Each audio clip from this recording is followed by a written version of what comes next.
to John Blaxland, a professor of international security and intelligence studies, also the former head of the Strategic and Defence Studies Centre at the Australian National University.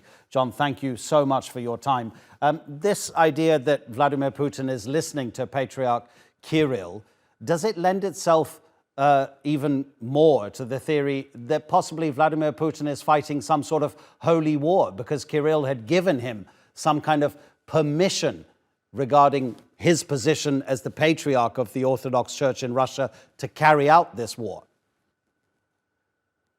Yes, there's an interesting debate to be had about who's actually giving the orders and who's following whose instructions. Patriarch Kirill is known to be very, very close to Putin and pretty much responsive to his directions.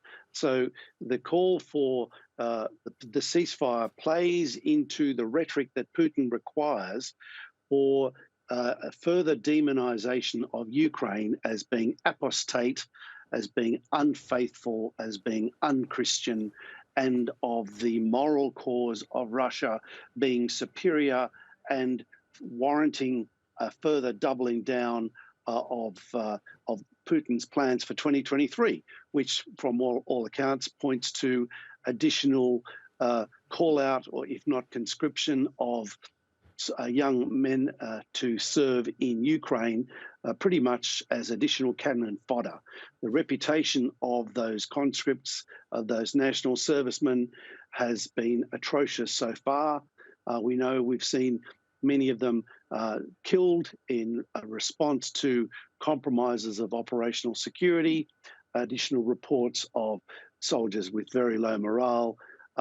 It is imperative for Putin, if he is to have a successful campaign in 2023, to shift the narrative, to add to the moral authority of the Russian/Putin-esque cause, and to further paint Ukraine as a bogeyman that is, if not Nazi, which is, laughable now, but if not Nazi, then at least unfaithful to the church.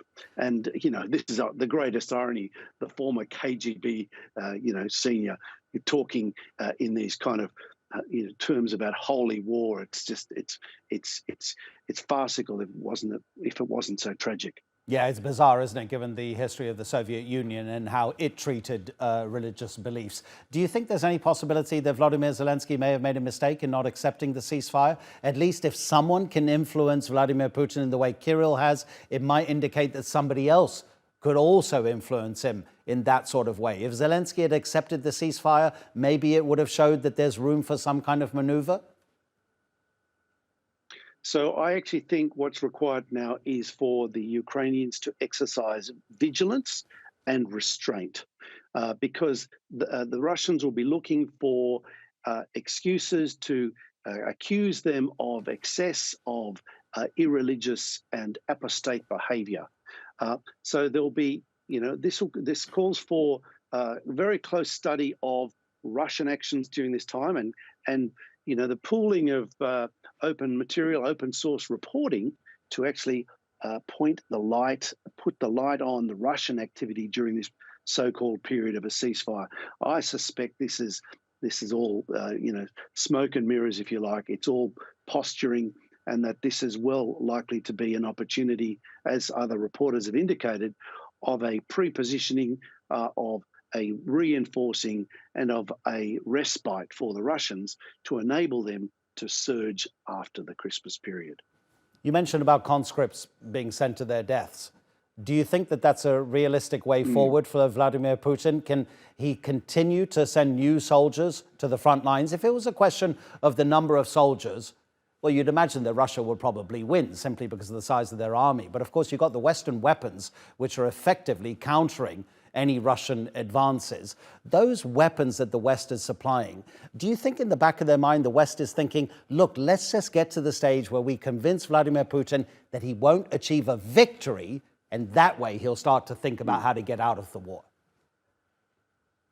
So that is certainly a part of the equation. There's no question, though, that the use of tanks, of armoured vehicles, of the kinds that have been deployed in the last few days and that have been promised in the last few days, point to a shift in the rhetoric and a shift in the positioning of the NATO-supported countries about their risk tolerance.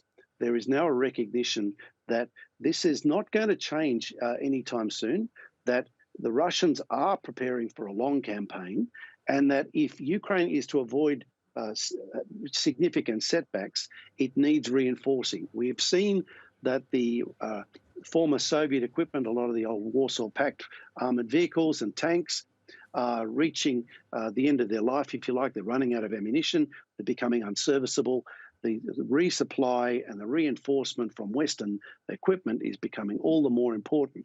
So this is a big morale boost for Ukraine to have this relatively small number of armoured vehicles from France and Germany and elsewhere supplied. And there's been several NATO countries that have done that.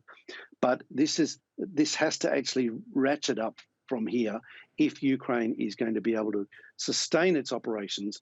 And that's one of the reasons, I guess, why it's so important for Ukraine to not relent at this juncture, because they can see, it's very clear that the Russians are actually really under the pump. Their campaigns, their offensive operations, they've been conducted around Bakhmut have been relatively unsuccessful.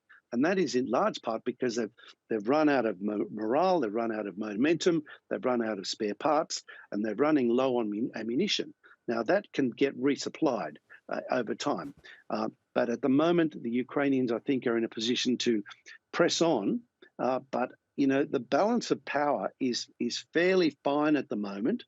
The Ukrainians, having been so successful in their campaign of Kharkiv back in September, have really not got the additional military muscle, spare capacity to surge much further in light of the entrenched position. Now, we've seen, the trench lines that are reminiscent of battlefields of the First World War that are line upon line of defensive positions, making it very, very difficult for Ukraine to make significant further inroads without a significant change to the dynamics. And at the moment, there's no major change on the horizon.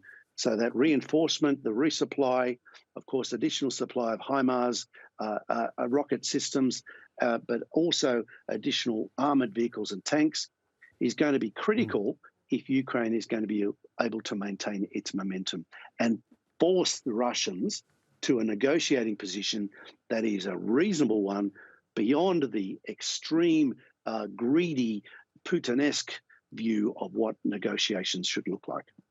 Really instructive to hear your analysis. John Blaxland, thank you so much indeed. Thank you for having me on the program.